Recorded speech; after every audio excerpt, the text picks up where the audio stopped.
ସମସ୍ତଙ୍କ ଉପରେ କେବେ ବି ଆଖି ବୁଜିକି ଭରସା କରନ୍ତୁ ନାହିଁ, କାହିଁକିନା ବେଳେ ବେଳେ ନିଜର ଦାନ୍ତ ବି ଜିଭକୁ କାମୁଡ଼ି ପକାଏ। ଯୁକ୍ତି ଠାରୁ ନୀରବତା ଭଲ।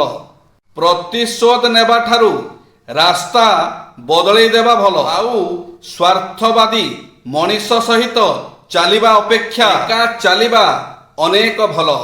ମହାପୁରୁଷ ମାନଙ୍କର କିଛି ବାଣୀ, ନିର୍ବୋଧର ମନ୍ତବ୍ୟରେ କିଛି ମୂଲ୍ୟ ନାହିଁ, କାରଣ ସେ ମନୁଷ୍ୟର ଅନ୍ତର ଦେଖି ମନ୍ତବ୍ୟ ଦିଏ ନାହିଁ। 3 ଘଣ୍ଟା ଆଗରୁ ପଛେ କିନ୍ତୁ ମୁହୂର୍ତ୍ତେ ବିଳମ୍ବ କରିବେ ନାହିଁ। ପାଗଳ, ପ୍ରେମିକ, କବି ଏମାନଙ୍କ ମୁଣ୍ଡରେ ଜମାଟ ବାନ୍ଧିଛି। ବିଧାତାର ବିଧାନକୁ ମାନି ଚଳିବ, ଅତିକ୍ରମ କରିବ ନାହିଁ।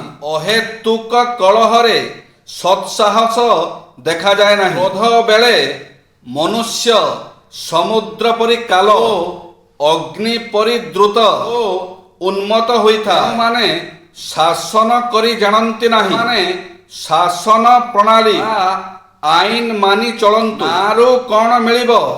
ଗୋଲାପ ଫୁଲକୁ ଯେକୌଣସି ନାମ ଦିଅ, ତାହାର ମାଧୁର୍ଯ୍ୟ ମହକବି। ତୁଳସୀ 2 ପତ୍ରରୁ ବାସେ। ସମାଜରେ ସମସ୍ତଙ୍କ ସହିତ ମିଳିମିଶି ଚଳିପାରେ ନାହିଁ, ସମାଜ ସୁଖ ଦିଏ ନାହିଁ। ଯେଉଁମାନେ ନିଜ ଇଚ୍ଛାକୁ ଆଇନ ବୋଲି ଧରି ନିଅନ୍ତି, ଜ୍ଞାନ କରନ୍ତି, ସେମାନେ ଆଇନ ଅମାନ୍ୟକାରୀ। ପ୍ରତିହିଂସା ପରାୟଣ ଲୋକ ବିବେକବାଣୀ ଶୁଣେ ନାହିଁ। ବହୁଜନ ନିନ୍ଦିତ ବ୍ୟକ୍ତି ମୃତ ଶବତୁଲ୍ୟ। ମହାନ ବ୍ୟକ୍ତିମାନେ ନିଜ ଦ୍ୱାରା ଯାଇଥିବା ପରୋପକାରକୁ ମନେ ରଖନ୍ତି ନାହିଁ, କିନ୍ତୁ ଅନ୍ୟ ଦ୍ୱାରା କରାଯାଇଥିବା ତୁଚ୍ଛ ଉପକାରକୁ ସେମାନେ କେବେ ବି ଭୁଲନ୍ତି ନାହିଁ। ଛାତ୍ରଛାତ୍ରୀଙ୍କ ପାଇଁ ବାସ୍ତୁ ସିଦ୍ଧାନ୍ତ ସୁଦୂର ପ୍ରସାରୀ। ପରିକଳ୍ପନା ଯେତେ ଦୂର ଲମ୍ବିବ ସେତେ ଦୂର ବିଚରଣ କରିପାରିବ। ଅଧ୍ୟୟନ ସମୟରେ ଦେଖିବା କାର୍ଯ୍ୟରେ ନିୟୋଜିତ କରନ୍ତୁ। ଯାହା ପଢ଼ିବେ ତାକୁ ମନ ମଧ୍ୟରେ ଦେଖିବାକୁ ଚେଷ୍ଟା କରନ୍ତୁ।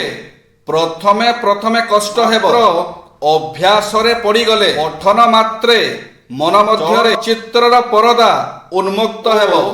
ଯାହା ସବୁ ପଠନ କରିବେ ଚିତ୍ର ଭଳି ତାହା ଜଳ କରି ଦେଖିପାରିବେ। ପଠନରେ ଅଧିକ ଏକାଗ୍ରତା ବୃଦ୍ଧି ପାଇବ ଓ ଖୁବ୍ ସହଜରେ ମନେ ରଖିହେବ। ପଢ଼ିବା ସମୟରେ କିମ୍ବା ଲେଖିବା ସମୟରେ ଏହାର ଉପରେ ସହଜ ଢଙ୍ଗରେ ବସିବା ସମୟରେ ମେରୁଦଣ୍ଡ ସିଧା ରହିବା ଭଲ। ପିଠିକୁ ସିଧା ଓ ସହଜ ଢଙ୍ଗରେ ରଖିବା ଉଚିତ। ଅଧ୍ୟୟନରେ ଏକାଗ୍ରତା ଆଣିବାରେ ସହାୟକ ହୋଇଥାଏ। ଅଧ୍ୟୟନ ସମୟରେ ଲୁଜ୍ ଓ ଆରାମଦାୟକ ଓ ସାର୍ଟ କିମ୍ବା ଟ୍ରାଉଜର ବ୍ୟବହାର କରାଯିବା ଉଚିତ। ବନ୍ଦ ଥିବା ଆଖି ଖୋଲିଲେ ଯେମିତି ସୁନ୍ଦର ପୃଥିବୀ ଦେଖାଯାଇଥାଏ, ଏପରି ହୃଦୟର ବନ୍ଦ ଦ୍ୱାର ଖୋଲିଲେ ହିଁ ଈଶ୍ୱରଙ୍କ ସତ୍ତାକୁ ଅନୁଭବ କରି ହୁଏ। କିଛି କଥା ସୁନ୍ଦର ଲାଗେ। ନୀରବ ଏବଂ ହସ। ନୀରବ ଆଉ ହସକୁ ସବୁବେଳେ ସାଙ୍ଗରେ ରଖନ୍ତୁ। ନୀରବତା ଆପଣଙ୍କର ସମ୍ମାନ ବଢ଼େଇବ ଏବଂ ହସ ଆପଣଙ୍କ ଖୁସିର ଦ୍ୱାର ଅଟେ। ଆଜିକାଲି ଲୋକମାନେ ସମ୍ପର୍କ ଆଉ ନିଜ ଆଡ଼ୁ ଭାଙ୍ଗୁ ନାହାନ୍ତି। ଏମିତି କିଛି ପରିସ୍ଥିତି ସୃଷ୍ଟି କରୁଛନ୍ତି ଯେମିତିକି ଆପଣ ସେମାନଙ୍କ ଜୀବନରୁ ଚାଲିଯିବେ। ତାପରେ ଏ ଦୁନିଆ ଆଉ ଏ ସମାଜ ଆପଣଙ୍କୁ ବିନା ଦୋଷରେ ଦଣ୍ଡିତ କରିବ। ଧନହୀନ ପୁରୁଷକୁ ବେଶ୍ୟା, ବଳହୀନ ରାଜାକୁ ପ୍ରଜା, ଫଳହୀନ ବୃକ୍ଷକୁ ପକ୍ଷୀ ଏବଂ ଆତିଥ୍ୟବିହୀନ ଗୃହକୁ ଅତିଥି ତ୍ୟାଗ କରିଥାନ୍ତି। ପୁରୁଷର ବନ୍ଧୁ ଧନ, ଧନ ବିହୀନ ପୁରୁଷକୁ ତାର ସ୍ତ୍ରୀ, ପରିବାର, ବନ୍ଧୁ ବାନ୍ଧବ ଓ ସେବକ ତ୍ୟାଗ କରିଥାନ୍ତି। ଗାଈ ଘାସ ଖାଏ, କ୍ଷୀର ଦିଏ। ସାପ କ୍ଷୀର ଖାଇକି ବି ବିଷ ଓଗାଳେ। ପାର୍ଥକ୍ୟ ଖାଦ୍ୟରେ ନୁହେଁ, ପାର୍ଥକ୍ୟଟା ଜାତି, ସ୍ୱଭାବ, ବ୍ୟବହାର ଓ ଆମ ଆଚରଣରେ ଥାଏ।